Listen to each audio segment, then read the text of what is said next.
Hello everyone, आज के session में हम लोग शुरू करेंगे एस्ट्रोलॉजी। अभी हम लोग इससे पहले वाले वीडियोस में वैदिक न्यूमरोलॉजी का बहुत हद तक कंप्लीट कर लिए हैं और आगे भी वैदिक न्यूमरोलॉजी के ऊपर वीडियोस आएंगे, सो डोंट वरी आएगा। लेकिन वो इवेंट्स को प्रेडिक्ट करने के लिए हमें एस्ट्रोलॉजी का भी हेल्प चाहिए होता है, तो इसीलिए एस्ट्रोलॉजी को भी साइड बाय साइड हम लोग शुरू करेंगे। तो जो मेन एस्ट्रोलॉजी है उसको समझने से पहले हमें मतलब जो प्रेडिक्टिव बेसिकली एस्ट्रोलॉजी है उसको समझने से पहले हमें एस्ट्रोलॉजी की बेसिक्स जो है बेसिक्स का समझ होना बहुत इम्पॉर्टेंट है। तो हम पहले तो ये करेंगे कि जितने भी एस्ट्रोलॉजिकल मिथ्स हैं, जो टर्मिनोलॉजीज है, कंबशन, रेट्रोग्रेशन, राइट, उच्च नीच, एग्जॉल्टेशन जो हम बोलते हैं, डिबिलिटेशन जो भी है, तो ये सारी टॉपिक को हम बहुत लॉजिकल, प्रैक्टिकल एंड एस्ट्रोनॉमिकल तीन एस्पेक्ट से ही हम समझने की कोशिश करेंगे। और मैं आपको ये श्योर शॉट ये गारंटी दे सकता हूँ कि ये जब सेशन आपका कंप्लीट होगा तो आप एक बड़े मतलब प्रैक्टिकल एस्ट्रोलॉजर बन पाओगे। ठीक है, ये मैं आपको बता सकता हूँ। प्रेडिक्शन कितना आएगा नहीं आएगा वो पूरा ही आपके ऊपर है, आप कैसे उसको अप्लाई करोगे। लेकिन इतना मैं मतलब दावे के साथ कह सकता हूँ, आपके अंदर एक लॉजिकल माइंड और प्रैक्टिकलिटी आ जाएगी एस्ट्रोलॉजी का जो अप्रोच है उसके ऊपर। ठीक है, तो पहला जो है कॉन्सेप्ट हम शुरू करने जा रहे हैं इस वीडियो से, वो है रेट्रोगेशन। ठीक है, तो इसमें हम कंबशन को भी देख लेंगे, राइट, इसमें हम कंबशन को भी देख लेंगे, तो हो जाएगा दोनों टॉपिक एक वीडियो में। तो पहला है रेट्रोगेशन। तो एस्ट्रोनॉमिकल वर्ड जो है रेट्रोगेशन, इसका मतलब क्या है वो पहले हम समझते हैं। तो यहाँ पे मैंने यहाँ पे सर्च किया है रेट्रोगेशन। तो रेट्रोगेशन का मतलब अगर आप देखोगे इसमें, retrograde motion in astronomy is in general orbital or rotational motion of an object in the direction opposite to the rotation of its primary। ठीक है, तो चलिए इसको समझते हैं। पहली बात तो ये प्राइमरी का जो वर्ड है ये बेसिकली हम जब लेंगे ये अर्थ को रिप्रेजेंट करेगा, ये इन जनरल स्टेटमेंट यहाँ पे दिया हुआ है। लेकिन रेट्रोगेशन जो है वो हम अर्थ की रेस्पेक्ट में देखेंगे, बिकॉज हम लोग अर्थ में हैं, टेलीस्कोप जो रहेगा अर्थ में रहेगा। ठीक है, तो हम अर्थ से देखेंगे बाकी प्लैनेट्स को, तो इसका जो प्राइमरी जो पोजीशन रहेगा वो होगा अर्थ। ठीक है, और अर्थ के रेस्पेक्ट में जो ऑपोजिट डायरेक्शन होगा किसी भी प्लैनेट की ऑर्बिटल और रोटेशनल मोशन में, वो हम बोलेंगे रेट्रोग्रेड मोशन। ठीक है, तो इसको थोड़ा सा इसको डिफाइन करते हैं, प्रैक्टिकली देखते हैं इसको डायग्राम से। तो इसको समझने से पहले दो टर्मिनोलॉजी हमें पता होना चाहिए। एक है superior planets and inferior planets. Superior planets का मतलब ये है कि जो प्लैनेट अर्थ के बाद आता है। ठीक है, मतलब जब हम सोलर सिस्टम पढ़ते हैं तो आपको पता होगा सन है, उसके बाद मरकरी है, तो ऐसे करते करते अर्थ आएगा, अर्थ के बाद भी प्लैनेट्स आएंगे, तो ऐसे करते करते जो सीरीज होगा ना, उसमें अर्थ के बाद वाले जितने भी प्लैनेट्स हैं, जुपिटर, मार्स, सैटर्न, तो ये जो प्लैनेट्स है ये हम इसको बोलेंगे सुपीरियर प्लैनेट्स। और अर्थ से आगे वाले जो प्लैनेट्स हैं, मरकरी, वेनस, इसको हम बोलेंगे inferior planets. That is the thing. ठीक है, इसको सिर्फ इंडिकेट करने के लिए कि कौन सा प्लैनेट कहाँ पे एग्जिस्ट कर रहा है, इसको हम इस particular superior and inferior word से डिफाइन किए हैं, बस इतना है। ओके, तो पहले इस टॉपिक में फर्स्ट डिस्कस करेंगे कोई भी एक सुपीरियर प्लैनेट को हम लेंगे, जैसे कि यहाँ पे मैंने लिया है जुपिटर। ठीक है, आप सैटर्न को भी लेके समझ सकते हो या फिर मार्स को भी लेके समझ सकते हो। नाउ अर्थ का जो रिवोल्यूशनरी पीरियड है वो है 365 डेज, सबको पता है, और जुपिटर का है 4330.6 डेज। हम अगर डेज में कन्वर्ट करें तो हो गया।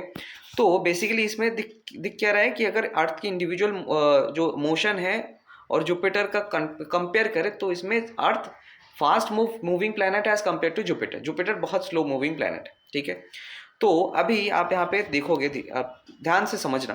तो बेसिकली हमारा जो राशि चक्र है, पूरा राशि हमारे पूरे सोलर सिस्टम या फिर यूनिवर्स में सर्कुलर एक आप ऐसा मान सकते हो, अगर 2D एक मॉडल बनाए तो सर्कुलर पैटर्न में राशि का डिविजन्स हुआ है। ठीक है, जितने भी 12 राशि है वो डिवाइडेड है। ठीक है, तो अभी राशि का मतलब क्या है, सिंपली आप समझ लो। राशि का सिंपल मतलब है हम कोई भी प्लैनेट की पोजीशन को, कहाँ पे वो एग्जिस्ट इस पूरे यूनिवर्स में, ब्रह्मांड में कौन सा प्लैनेट कहाँ पे एग्जिस्ट कर रहा है, उसका तो एक पर्टिकुलर टर्मिनोलॉजी होगा ना। इसको हमेशा हम डिग्री से या फिर एंगुलर इसमें एंगुलर वेरिएशन से तो हम ऐसे हर समय बता नहीं सकते। तो इसका जो स्पेस है, इसका जो एरिया है, जिस जिस दायरे पे एक पर्टिकुलर प्लैनेट है, उस दायरे को हम रिप्रेजेंट करने के लिए हम राशि का, ये जो वर्ड है राशि, इसका हम इस्तेमाल करते हैं। जैसे कि मान लीजिए इसमें आप, जैसे कि जुपिटर इसमें है, तो हम अगर बोलेंगे कि जुपिटर इस पर्टिकुलर टाइम पे कहाँ है, तो हम अगर डायरेक्टली बोल देंगे कि जो जुपिटर है वो कैंसर की राशि में है। कैंसर की राशि का मतलब है ये जुपिटर इस पर्टिकुलर दायरे में है। That is the definition of राशि। अगर जुपिटर इसमें होता, इस दायरे में होता, तो हम क्या बोलते हैं कि अभी जुपिटर जेमिनाई की राशि में है। That is the thing. ठीक है, तो ये राशि इसको वो जो है, कोई भी प्लैनेट्स की पोजीशन को रिप्रेजेंट करने के लिए हम राशि का इस्तेमाल करते हैं। तो ऐसे ही करते 12 राशि में हमारा जो पूरा ब्रह्मांड है या फिर पूरा जो आउटर स्पेस है, उसको हम 12 राशि में डिवाइड किए हैं। ठीक है, ब्रह्मांड हालांकि वो वर्ड एक्चुअल वो नहीं होगा, ये हम आप आउटर जो है वो स्पेस समझ लीजिए। ठीक है, ओके। अभी आते हैं इसमें रेट्रोग्रेड टॉपिक के ऊपर। तो मान लीजिए ये है हमारा सन, ये है हमारा अर्थ, ठीक है, और ये है हमारा जुपिटर। ठीक है, समझ गए। तो अभी मैंने इनिशियल जो पोजीशन है वो हम एक एक्सिस में ले लिए हैं। ठीक है, तो अभी इसमें इस पर्टिकुलर रेफरेंस से हम मूवमेंट ऑफ अ प्लैनेट, ये जो दो प्लैनेट है अर्थ एंड जुपिटर, सन तो मूव नहीं करेगा, तो इसके मूवमेंट को इस पोजीशन से, इस रेफरेंस से हम पकड़ेंगे। तो इस पोजीशन में हम लोग अर्थ में हैं, तो अर्थ में मान लीजिए एक टेलीस्कोप यहाँ पे रख के, ठीक है, हम जुपिटर को देख रहे हैं। हम जुपिटर को ऐसे देख रहे हैं, तो जब हम देखेंगे तो हमें क्या दिखेगा कि जुपिटर अभी कैंसर की राशि में है। ठीक है, अभी now the movement of the planet starts. अभी मान लीजिए अर्थ का ये जो E1 मैंने लिखा है, ये है इनिशियल पोजीशन। तो E1 पोजीशन से मान लीजिए अर्थ E2 पोजीशन की तरफ गया। ठीक है, और ये जो प्लैनेट है, ये जुपिटर J1 से रिप्रेजेंट किया है इसके इनिशियल पॉइंट को इंडिकेट करने के लिए। तो इसी पॉइंट पीरियड ऑफ टाइम में मान लीजिए जिस टाइम पे अर्थ E1 से E2 तक गया, उस टाइम पे जुपिटर या फिर सैटर्न, कोई भी आप प्लैनेट ले सकते हो। मान लीजिए यहाँ पे जुपिटर जो है, जुपिटर J1 से J2 पोजीशन की तरफ गया। ना वो जुपिटर स्लो मूविंग प्लैनेट है, इसलिए आप देखोगे अर्थ बहुत जल्दी एक पर्टिकुलर डिस्टेंस कवर कर लिया, लेकिन जुपिटर थोड़ा सा डिस्टेंस ही कवर किया है। अभी जैसे कि E1 पोजीशन से जब हम देखेंगे जुपिटर को, तो आपको दिखा होगा कि जुपिटर इस पूरे कैंसर की राशि में हमें दिख रहा है। ठीक है, नाउ अभी जब हम अर्थ के इस पोजीशन में आके टेलीस्कोप देखेंगे, टेलीस्कोप से, तो आप इस चीज़ को अगर आप देखोगे तो जुपिटर को अगर आप अर्थ के E2 पोजीशन से देखोगे, तो जुपिटर जो है आपको दिखेगा कि जुपिटर इज इन जेमिनी राशि। ठीक है, तो हम जब देखेंगे E2 में, तो हमको क्या लगेगा कि जुपिटर कहीं ना कहीं पीछे जा रहा है, क्योंकि जेमिनी के बाद कैंसर आ रहा है।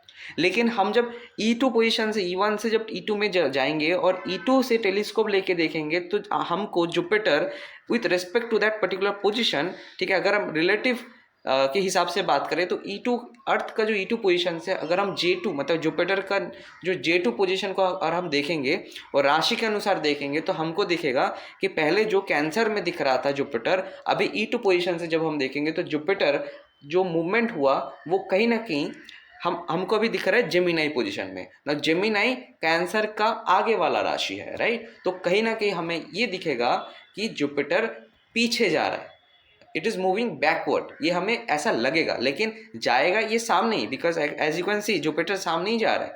लेकिन with respect to earth, with respect to the movement of the earth, हमें ये लगेगा कि जुपिटर पीछे जा रहा है। That is the terminology used here is रेट्रोगेशन।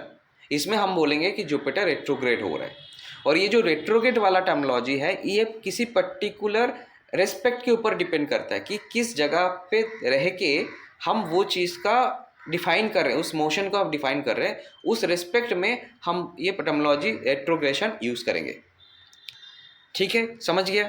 तो इसमें सुपीरियर प्लैनेट में जुपिटर, सैटर्न, मार्स, ये जो तीनों प्लैनेट है, तीनों प्लैनेट का कॉन्सेप्ट यही है बेसिकली। ठीक है, अभी आते हैं, मान लीजिए और एक पॉइंट, अभी ये देखते हैं, अगर मैं इसको थोड़ा सा डिलीट कर दूं मार्किंग्स को,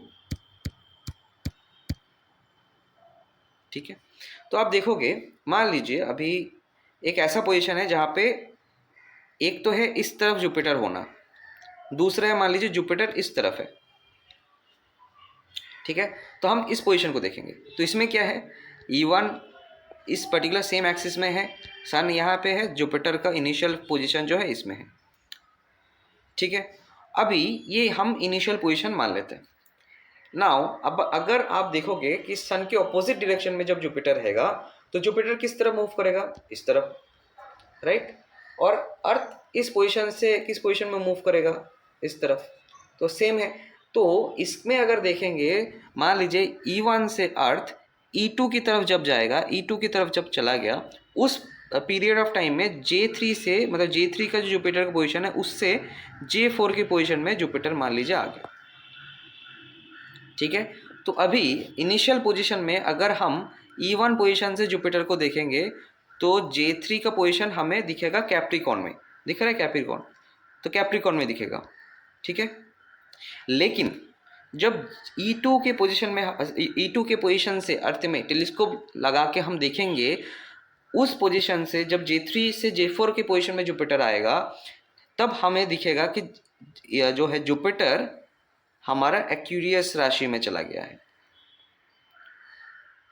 तो ये क्या है, ये आप देखोगे कैप्रिकॉर्न के बाद क्या आ रहा है राशि के सीरीज में, एक्यूरियस आ रहा है, तो ये फॉरवर्ड मोशन है। तो हमें क्या दिखेगा कि जुपिटर फॉरवर्ड मूविंग प्लैनेट हो गया इसमें।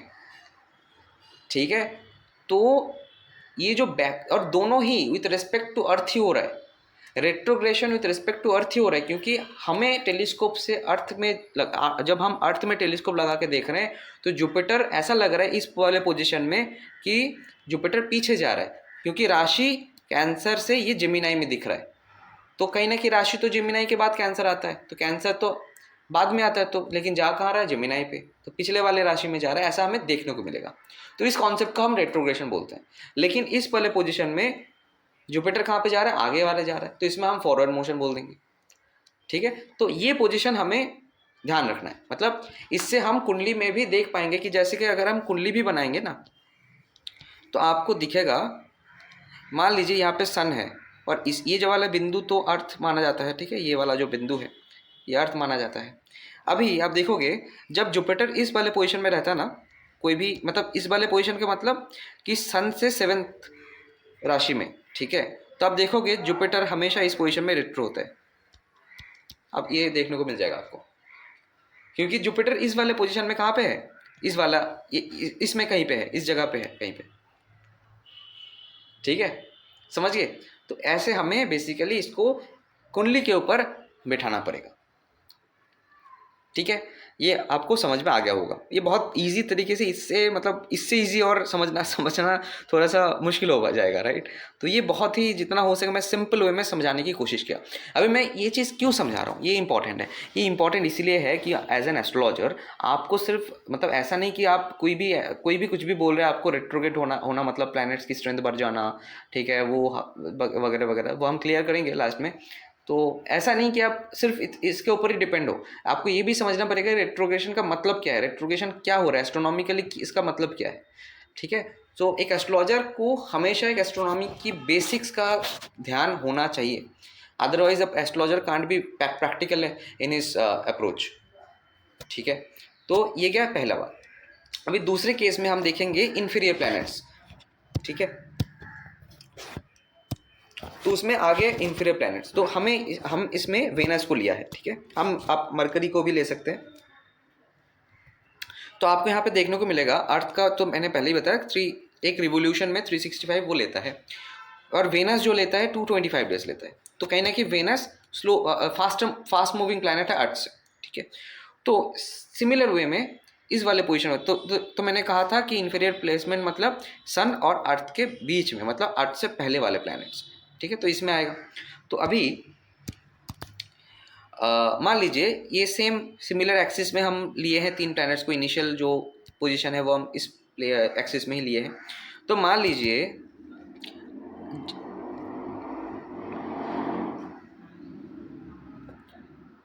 तो अभी मान लीजिए in a period of moment, in a period of time, earth E1 position से E2 की पोजीशन में गया है, राइट। और इसी टाइम पीरियड में V1 as it is a fast moving planet, V जो है V1 से V2 की तरफ गया है, ठीक है। तो यहाँ पे देखो, आपको देखने को मिलेगा कि V2 का पोजीशन E2 से कई गुना आगे है, क्योंकि V1 फास्ट मूविंग प्लैनेट है, मतलब वेनस फास्ट मूविंग प्लैनेट है, तो अर्थ से थोड़ा ज़्यादा ये आगे चल गया है, ठीक है। तो पहले अगर हम देखेंगे कि E1 में मान लीजिए हमने एक टेलीस्कोप लगाया, तो E1 में टेलीस्कोप लगा के हम अगर वेनस को देखेंगे तो वेनस हमें कौन सी राशि में दिखेगा? लियो में दिखेगा, लियो में दिखेगा। लेकिन अगर हम E2 की पोजीशन में देखेंगे टेलीस्कोप लगा के, तो V2 कहाँ पे दिखेगा? कैंसर में दिखेगा, ठीक है, कैंसर में दिखेगा। तो आप बताओ कौन सी राशि आगे पहले आता है और बाद में कौन सी राशि आता है? कैंसर या लियो? कैंसर पहले आता है, उसके बाद लियो आता है।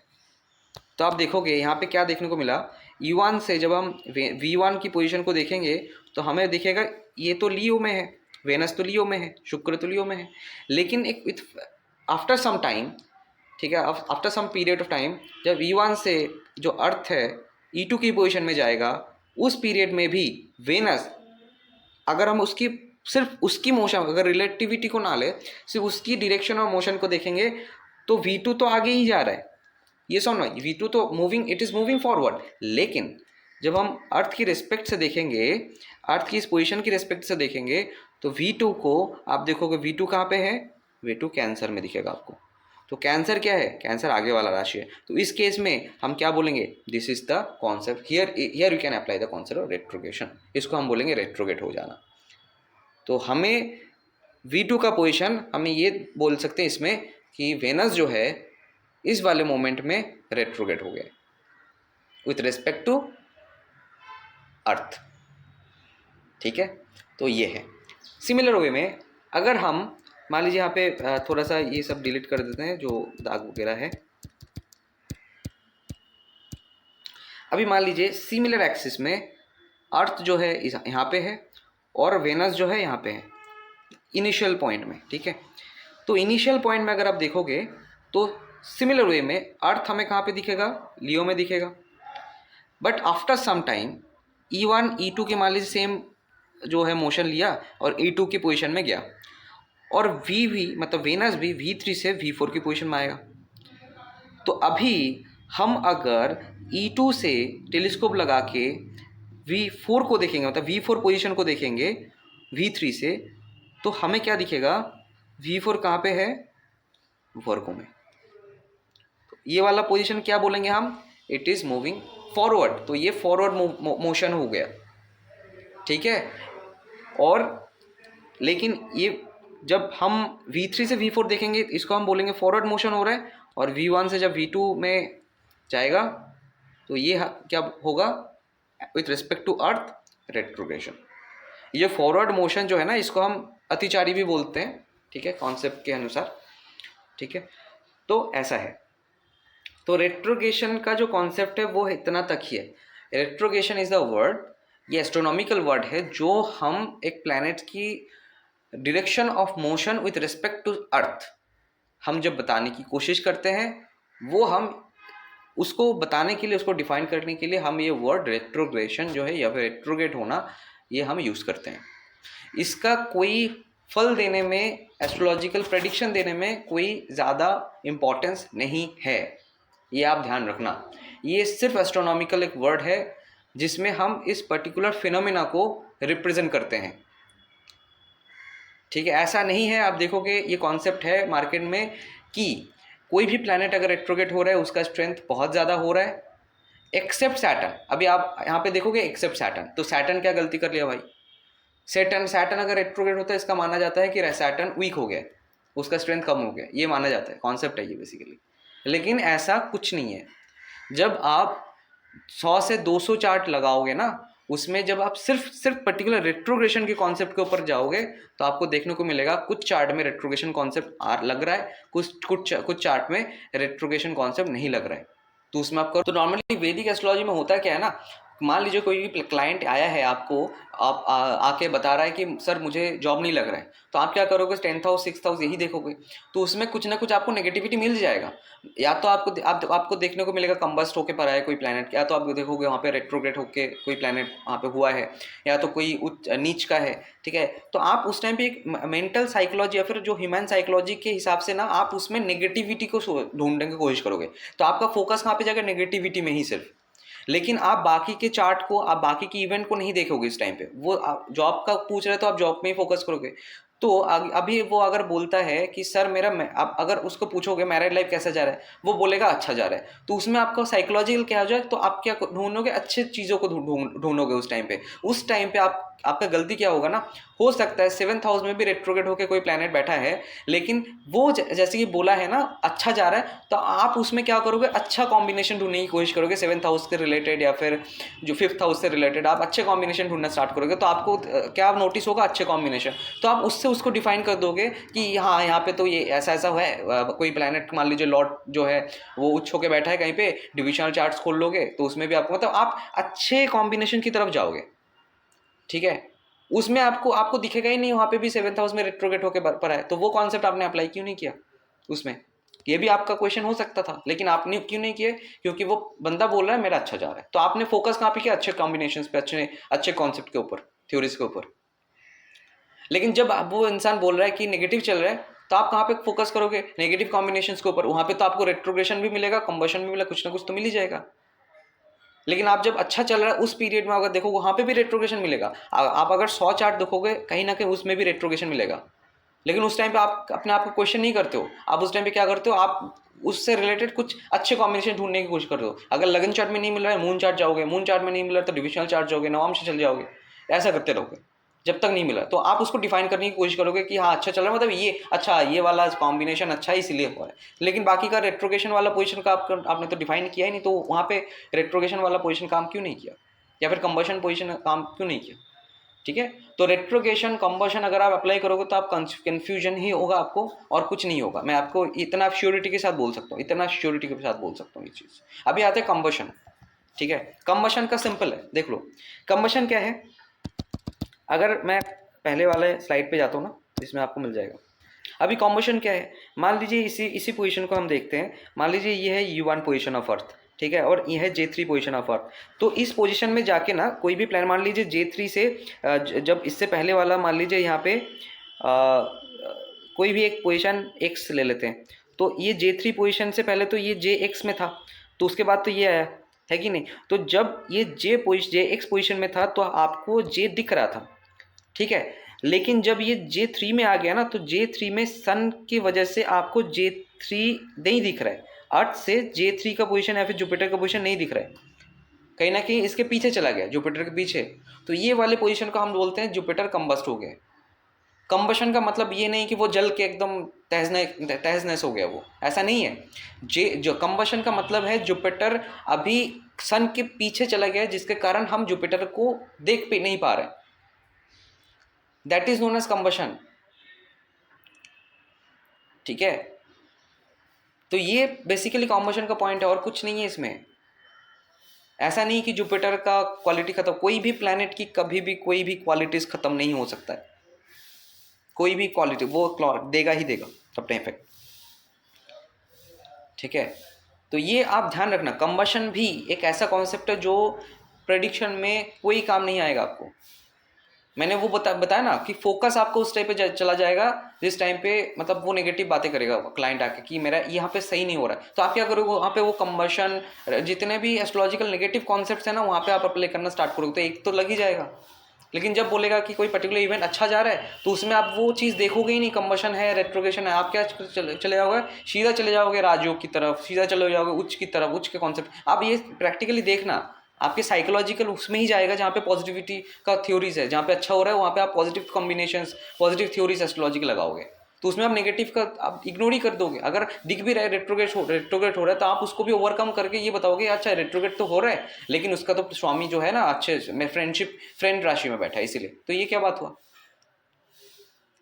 तो ये समझने वाली बात है, राइट, ये हमें समझना पड़ेगा। अदरवाइज हमारा काम ये नहीं कि क्लाइंट को कुछ ना कुछ उल्टा सीधा बोल के उसको सेटिस्फाई किया जाए, उसको लॉजिक दिया जाए कुछ ना कुछ बोल के। हमें खुद को भी वो प्रैक्टिकलिटी या फिर प्रैक्टिकल बातें बताना है, खुद को भी, खुद के साथ भी बात करना है हमें जब हम एस्ट्रोलॉजी कर रहे हैं, ठीक है।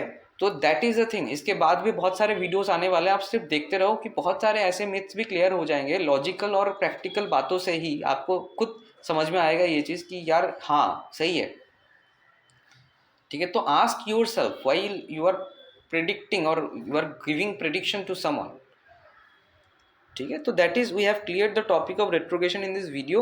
आगे आने वाले टॉपिक में और भी छोटे मोटे जो मिथ्स है उसको क्लियर करेंगे। एक्सॉल्टेशन, कंबशन का मतलब यह है क्या है, कंबशन हालांकि यहाँ पे क्लियर हो गया है, आगे आने वाले टॉपिक में बार बार हम इसको रिपीट भी करेंगे। और एक्सल्टेशन, डेबिलिटेशन है, हम सारी चीज़ों को हम देखेंगे, ठीक है, क्या कितना किसका इम्पोर्टेंस है, right. So that is the thing. So आज के लिए इतना ही। आप बिल्कुल सब्सक्राइब करिए इस चैनल को और चीज़ इस पर्टिकुलर टॉपिक को ना शेयर करिए। अदरवाइज ये जो चीज़ें चल रहा है इसको आप कभी भी इसको ओवरकम नहीं कर पाओगे, राइट। So thank you.